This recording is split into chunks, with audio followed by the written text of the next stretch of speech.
Alpha Condé.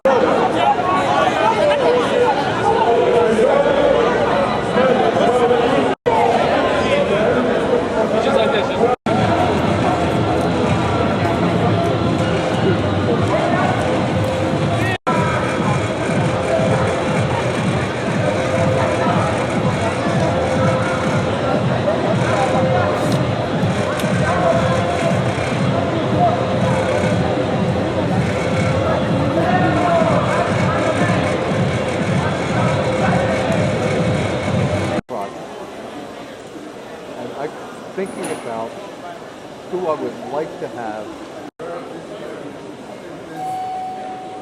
This morning, coming from where? What is going is coming, but I know now, I'm working for African Union, I send my salary to Burkina, I'm from Burkina, and one day we board in Arusha, who is working with, who is helping member states to implement the recommendation of making reports. But we cannot do it alone. We have to work, and especially to appeal to these the European countries, America, and everywhere where the money is. If we tell them you should return this money, but so I say, okay, if you are not going to do anything on this land, there are people who are interested. Can you actually, go ahead and sell pieces of this land to these people, and then take the area that you need? But there is no ambiguity. The ownership of the land belongs to the guy with the certificate. There is no land that we are given dual certification, for instance. So that one is out of the question. But what we encourage is that right now our attention is more on the people who will develop the land. Not somebody who will just buy the land for trading, buy it and keep it for 10, 15 years.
outside. Yeah, I know that. I know Thank you that. very much, I'm sir. moving.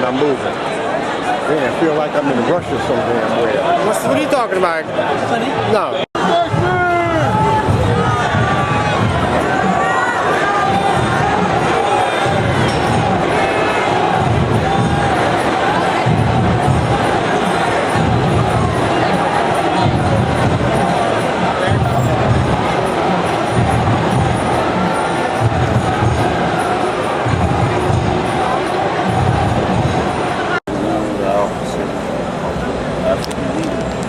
And began the process of forming the United States of Africa. A much needed work needs to be done. Oh, baby, just stand up there.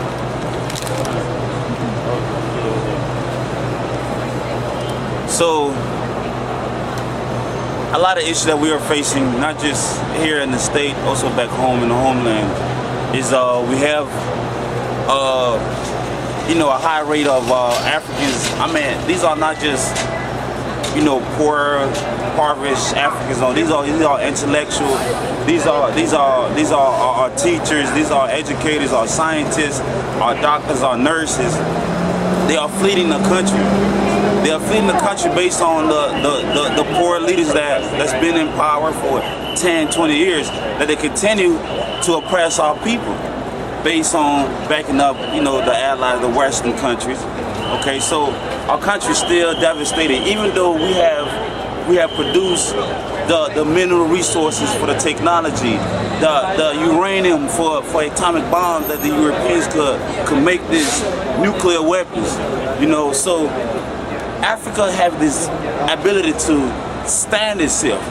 Not just Africa itself, Europe, majority of Europe, China, and the U.S. Okay, the Congo have been producing cobalts, mining, coltan, that the U.S. is now processing and using to build their airplane, their aircraft, their spaceship, the iPhones. So, you know, China is also building their empires in Africa. Okay, Israel is also building their empire in Africa.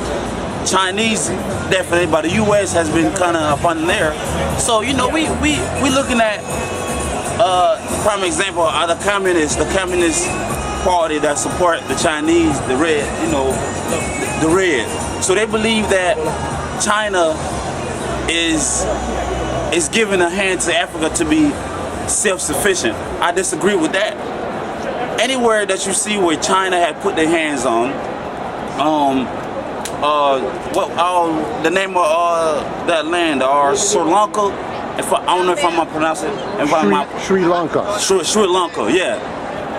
Look all that funding that China had put money in there. What happened after that? They couldn't pay the debt. China came back and grabbed the land. Okay, Zimbabwe. Okay, not Zimbabwe, Zambia. With the poor condition of mining, where a lot of Zambians are dying, based on the hardest condition of them going and building the mine and extracting gold and oil and whatever they can extract out of there, and they are also dying there. Then you have other parties say, oh no, the Chinese are actually helping us build. They're bringing up, no, they're eliminating our fabric, okay, so that the African self-sufficient sustainability is lost because they have cheaper marketing, so they're knocking the little mom and pops market off. It's just like how Walmart have done here. Next thing you see Walmart coming in the street, on the block, or whatever you want to call it, they built their infrastructure, then the mom and pop store completely closed down. I agree with everything that this brother said about Africa and the way that it's affected today. I must say though, as African Americans and people of color in the States, we need to educate ourselves. We need to go back to the motherland and reclaim our land and our culture and our history. We need to not turn a blind eye towards our African brothers and sisters that are struggling and dying off from disease, to food, to malnutrition, you know, to even just not feeling like they're being loved and supported by their brothers and sisters. Also, as a makeup artist, we need to be more aware of the materials that we use. I don't know if you guys know, but mica is a huge product. It's actually a form of gold, and it's in a lot of makeup. A lot of young children mine mica because they have to go in caves where bigger people, adult size, cannot fit. These children are being crushed from these mines and from these dirt inside. Like, it's terrible. So for me as a makeup artist, I've decided not to buy any more mica. If I have mica, I'm either going to get rid of it or I'm going to keep it as a sentiment, a thank you, and a memory to all the brothers and sisters and children that have lost their lives from just gathering materials to produce to the US and all over the world. Also, it's extremely important that we continue to be empathetic towards one another. We continue to love each other, uplift each other, not tear each other down, not compare continents and different parts of the motherland. We are all Africa. Together, we are Africa. That's right. We need to unite as one, as our Creator united to create everything and to give us this life and this opportunity. This fabric I am honored to wear. This is the fabric of the motherland, of my brothers, my sisters, my ancestors. And I just think it's extremely important that if you have an opportunity to go to the motherland, to give aid, to just see where we come from, you do it. Because Africa has impacted everything, from fashion, to makeup, to food, to music, to everything, to even hair. You know? So it's important that we don't just say that we want to help, but we actually be a help. We take the first initiative. I've never been to the motherland, but all I want to do is go and just feel the culture. From Egypt to Congo to Zambia, you know, even Ethiopia. I love Ethiopian culture. I grew up with Ethiopian babysitters, so from a very young age, I was blessed and thankful to be a part of the culture and to see how impactful and union it gives to all of us. So as Black Americans, African Americans, whatever you want to call it, we are Africa, and we must unite together and fight the powers that be. That's right.